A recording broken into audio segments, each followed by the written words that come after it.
बोलो। Hello guys, मेरा नाम है बदना। तो आज हम देखने वाले हैं हॉरर स्टोरी। तो चलिए स्टार्ट करते हैं। राजस्थान में रुदाली नामक एक समुदाय है। रुदालियों का काम होता है बुलावा आने पर किसी की अर्थी के सामने रोना, शोक जताना। राजस्थान में आज भी ये प्रथा हमें जीवित स्वरूप से दिखाई देती है। हमारी आज की कहानी है बावरी नाम के एक रुदाली की, जो उनके बस्ती की मुखिया थी। उस रात सन्नाटा कुछ ज्यादा ही था। रेगिस्तान से आती हुई ठंडी हवाएं बदन को मानो चुभ रही थी।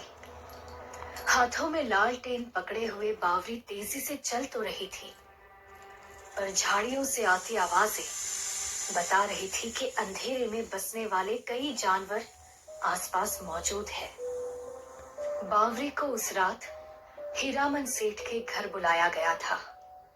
हीरामन सेठ के छोटे भाई मोतीलाल की अचानक मौत हो गई थी और बावरी उसी घर मातम मनाने जा रही थी।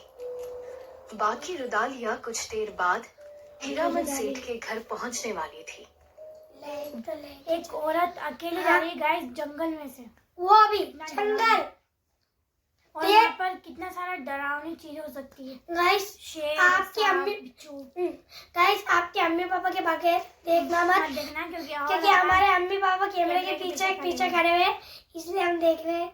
ये तो हमको तो डर लगता है बहुत। दूर से बावरी को हीरामन सेठ का घर दिखाई दिया और उसकी चाल जरा सी धीमी हो गई। बावरी एक अनुभवी रुदाली थी।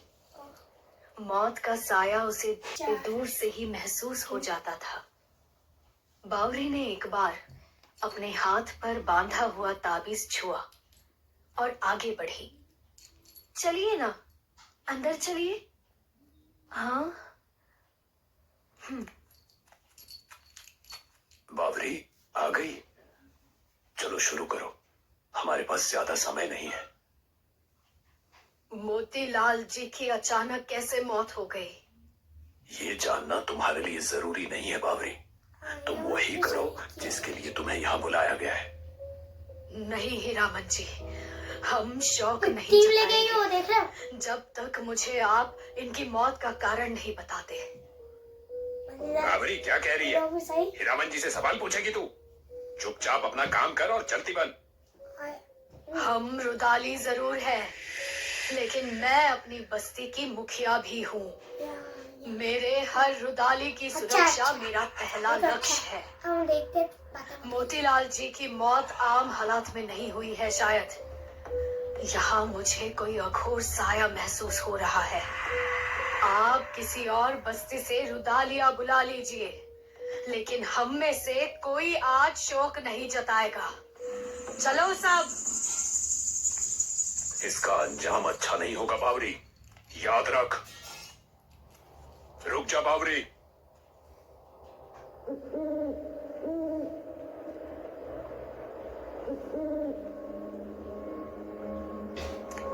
सुनिए, आपने शोक जताने से मना क्यों किया? छाया, समझ आने के बाद से हम यही काम करते आ रहे हैं। यूं समझो जिंदगी से ज्यादा हम मौत के साथ रहते आए हैं। इतने सालों में मौत से इतनी गहरी पहचान हो गई है कि उसके हर पहलू हम जान सकते हैं। मोतीलाल की मौत अघोर मौत है। उसके शव पर रोना खतरे से खाली नहीं। मुझे ये महसूस हुआ कि जो उसके शव पर रोएगा उसका अंजाम अच्छा नहीं होगा। गाइस, मैं नहीं चाहती मेरा कोई भी साथी खतरे का सामना करे। चलो। बावरी ने शायद उस रात बस्ती बावरी की पूरी को टीम बचा है लिया। इसके पास, लेकिन पूरी आने टीम वाले लेके ही दिनों है। में उन पर क्या गुजरने और वाली थी, इस भूत बात आएगा, का किसी को कोई अंदाजा नहीं था। मंत्र पलटती है। अगले दिन से ही बस्ती का माहौल बदला बदला सा लगने लगा। दिन तो ठीक ठाक कटता था, लेकिन रात में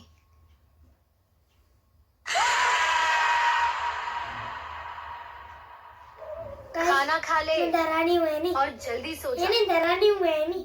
ऐसा लग रहा था जैसे कि शौक आ चुका है। मैं डरा नहीं था मैं डरा नहीं था नहीं इस पे एक राउंड मार देना। जंप स्केल आ गए थे गाइस। मेरे ऊपर मीम मत बना रहा। कल अपने बाबा के साथ बकरियां चराने जाना है, चल जल्दी।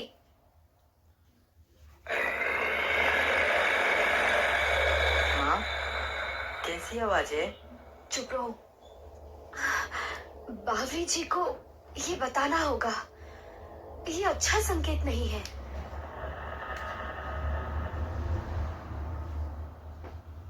रात में कई बार ऐसी आवाजें आती है, डर के मारे हम सबका बुरा हाल हुआ था।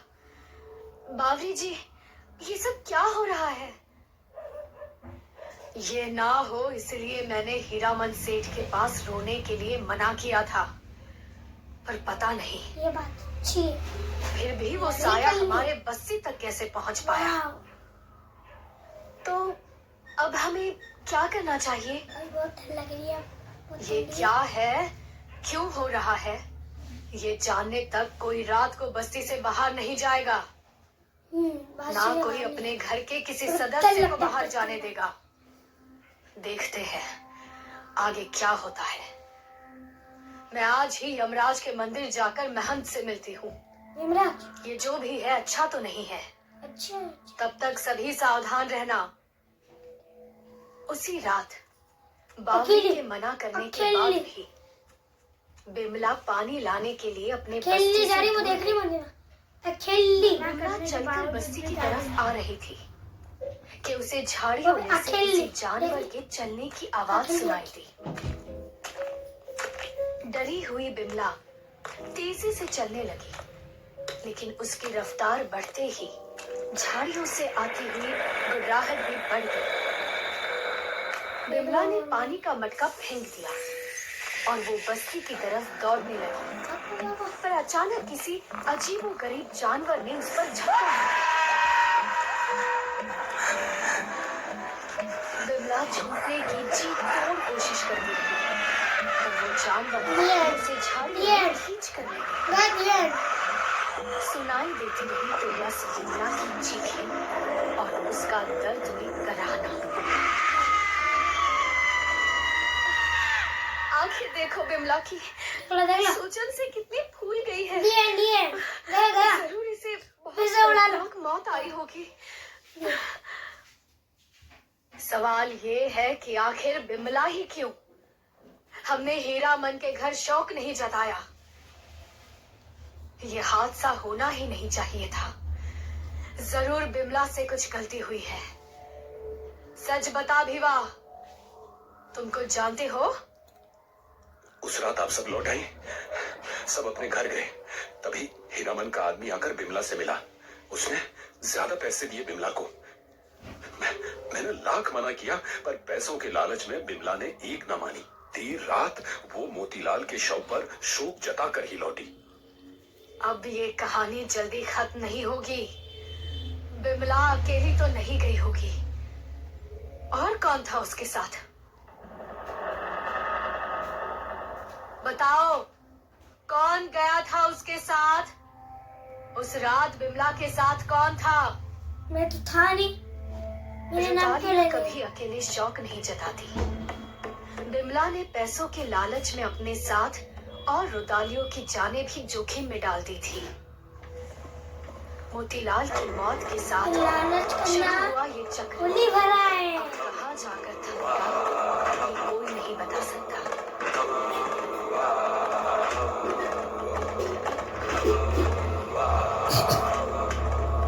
मेरे कार्टून वीडियो इतना डर भी नहीं लगता, मतलब वो पास पिक्चर ऐसी देखे ही ना कोई डरना स्टोरी चाहिए। है तो इसलिए आप मेरे को हमें डरना लिखकर पड़ता है। नीचे दिए गए मेल आईडी पर भेज सकते हैं। तो और हो गाइस सकता लिंक है आपको लालच बुरी बनाए। तो गाइस मिलता है आपको अगली न्यू वीडियो में, तब तक के लिए बाय बाय। और लाइक जरूर करना और सब्सक्राइब करना मत भूलिएगा। Bye The end, bye bye. उस लड़की का the end कैसा लगा? Bye bye.